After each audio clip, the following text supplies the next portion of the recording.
L'ionisation électronique en GCMS par Alexia Devaux, Francine Chapuis et Zoé Picard. La chromatographie en phase gazeuse est une technique d'analyse permettant d'étudier des composés volatiles. Le couplage de cette méthode avec la spectrométrie de masse permet d'obtenir des informations structurales sur les composés étudiés. Dans ce couplage, la spectrométrie de masse fait office de détecteur pour la chromatographie en phase gazeuse. Voici une représentation schématique d'un couplage GCMS. Le bloc bleu représente l'appareil de chromatographie en phase gazeuse où les analytes sont séparés en fonction de leur volatilité et de leur polarité. Le lien avec l'appareil de spectrométrie de masse se fait via une interface constituée d'un tube chauffé. Les analytes issus du GC sont transférés dans la chambre d'ionisation où ils sont ionisés sous vide. Le vide a pour but d'éliminer tout ce qui n'est pas chargé. Les ions formés au cours de cette étape sont accélérés et dirigés vers l'analyseur par les lentilles de focalisation, puis détectés par le multiplicateur d'électrons. Concentrons-nous à présent sur la chambre d'ionisation.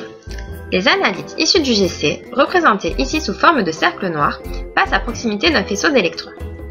Ce faisceau d'électrons est émis par un filament incandescent composé de tungstène ou de rhénium dont l'énergie est de 70 électronvolts. Lorsque l'électron arrive à proximité du nuage électronique de la molécule non ionisée, symbolisée ici en vert, il va perturber ce nuage électronique et induire la perte d'un électron sur la couche externe. Cette molécule ionisée, ici visible en rouge, est appelée radical cation, symbolisée M+. Une fois ionisée, la molécule peut se fragmenter ou se réarranger en différents fragments. Les molécules ionisées et leurs fragments vont être poussés hors de la chambre d'ionisation à l'aide du pusher ou pousseur et du repelleur ou repousseur qui sont chargés positivement. Parmi les avantages de l'ionisation électronique, on peut compter le fait que cette technique est répétable et reproductible.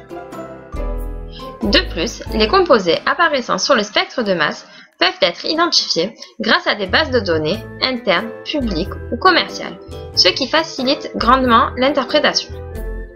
Cependant, parmi les inconvénients, on peut compter le fait que cette technique possède un faible rendement, généralement compris entre 0,1 et 1%. C'est pour cela que l'on voit aujourd'hui se développer la spectrométrie de masse haute résolution compatible pour la chromatographie en phase gazeuse et la chromatographie en phase liquide.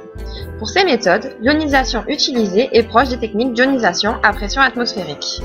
Nous vous remercions d'avoir suivi notre vidéo en espérant qu'elle vous ait éclairé sur l'ionisation électronique à l'intérieur du couplage GCMS.